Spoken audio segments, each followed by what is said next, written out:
Hello, welcome to Pagans United. I'm Harriet and I'm going to talk to you a little bit about Brigantia, Brigid, Saint Brigit, and try and unravel a little bit about who they were they the same person, and who came first, that sort of thing. So I'm a druid with OBOD, and I'm also a heritage educator. That's my proper job, sometimes.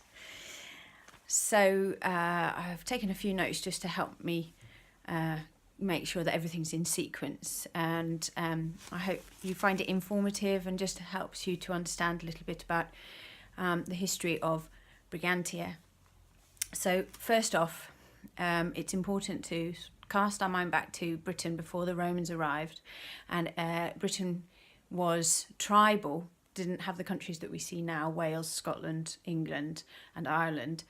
There was large tribal groups with petty kings or some sort of hierarchy, and one of the very, very largest that encompassed most of the north of England and quite a lot of the south of Scotland, from Stranraer to the west all the way over to the Humber in the east, was called the Brigantes land. So the tribe was the Brigantes, and it was the Brigantes land, and they had a goddess figure, the head honcho as it were, and she was a woman and she was called Brigantia, and she was a warlike figure, but she was also a healer, and she was a very mythical, magical person. She's subsequently been connected with Roman inscriptions that we find of with Victoria, who was their concept of the warrior female.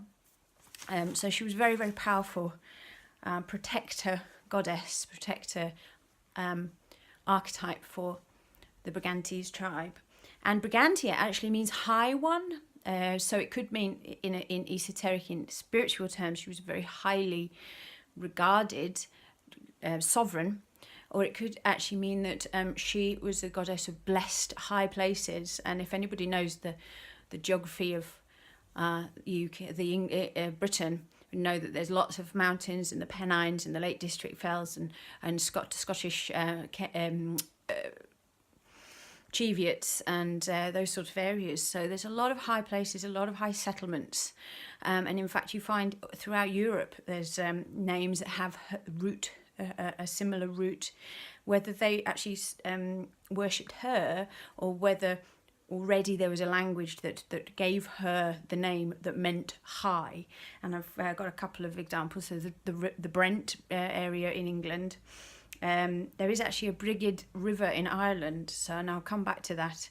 There's Briançon in eastern France, if anybody knows that area, and Bridekirk in Cumbria is in Cockermouth, or near Cockermouth, which is actually very close to the western edge of the Lakeland Fells. So there would have been a lot of high ground in that area, so significantly could have been very important. So yeah, and she was. So she was the goddess of place, and when the Romans then arrived, they as I said, they associated her with some of their gods as goddesses as well.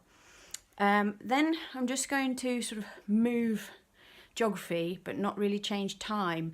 So before the Romans have arrived, bearing in mind the Romans never went to Ireland. So the Iron Age in Ireland actually carried on all the way through until St. Patrick arrived. So they didn't have a Roman period at all. So in a similar time, they had Brigid. She wasn't. She was very, very similar. And as I said before, there was the River Brigid in Ireland.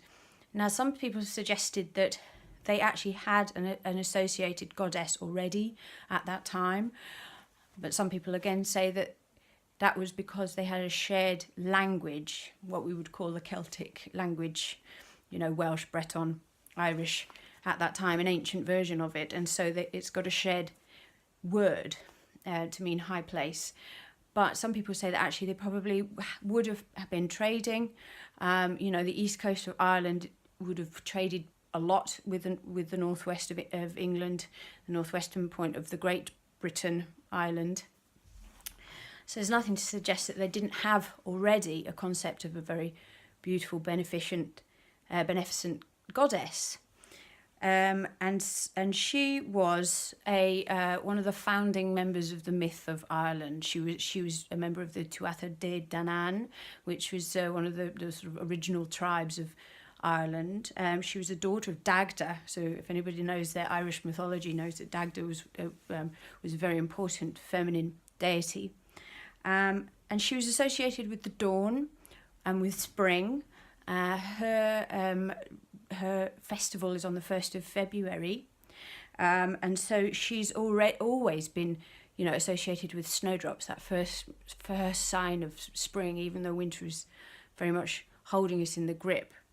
And she's associated with the springing, fertility, of healing, and poetry, and also lovely to think of this. But she's also she was a pre-Christian deity of smithcraft, so already she had that wonderful potency with making shoes for horses or ironwork for swords. And so actually she was in Ireland a very, very powerful deity in that sense, empowering people to do the alchemy of changing rock into weapons. Very important. And then we move forward to 425 AD. So even after the Romans left Britain, Saint Brigit was born in Ireland. And she, interestingly, her mother was pregnant and was sold to a druid, and then gave birth to Brigit into slavery. And apparently this druid tried to feed her, and Brigid vomited all over him, and then a cow turned up who had a calf and was full of milk, and so she suckled on the cow. And so that's one of the reasons why St. Brigid is seen as sort of patron saint of milk producers and that sort of thing. And I just find that quite interesting, obviously, as a druid, that the hagiography, which is the sort of the tale of the story of a saint, wanted to put in this kind of anti-pagan thing right at the beginning of her birth to almost dissociate her from all this amazing, powerful woman figures that were already existing in pagan iconography. So yes, don't like the druid, let's vomit on him and let's have a cow instead. But as you'll see, in her life, she was actually probably more than nodding towards pagan associations and women's rights, actually. So she grew up and near Kildare, and she actually founded Kildare Monastery for men and a monastery for women, which is in the Republic of Ireland now. And she, excuse me while I just turn the page. She gave all her mum's butter away to somebody. She was always worried about people. She loved to heal people inadvertently by accidentally spilling blood onto them and it healed them, or, actually being very caring and very compassionate. Gave a lot of things away and then miraculously would get it all back again. So she's patron saint of butter makers because she gave all her mum's butter away and then it miraculously all came back to her.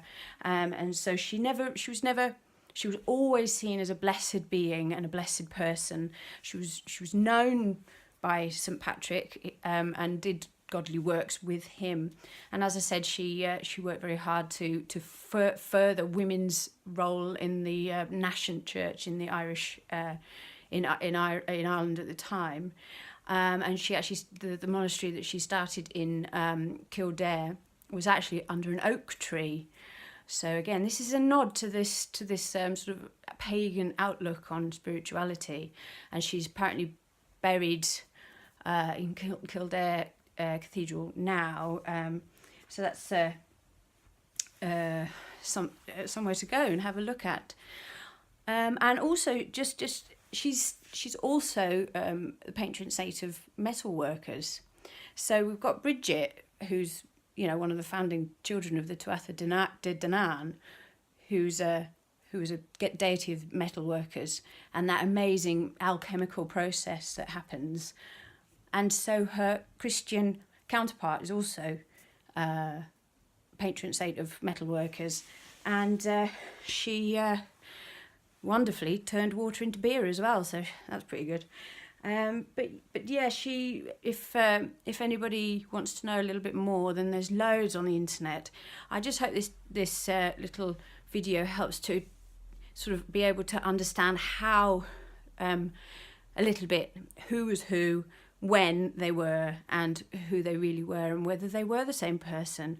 I hope it helps you with your further studies. And then just finally, just to mention that St. Brigit's cross is very iconic,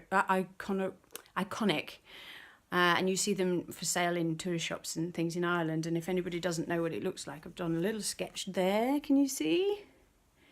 So it's a woven square, like a swastika kind of symbol, going round and round and round in a square. So there you go. It's been lovely to talk to you. Blessings.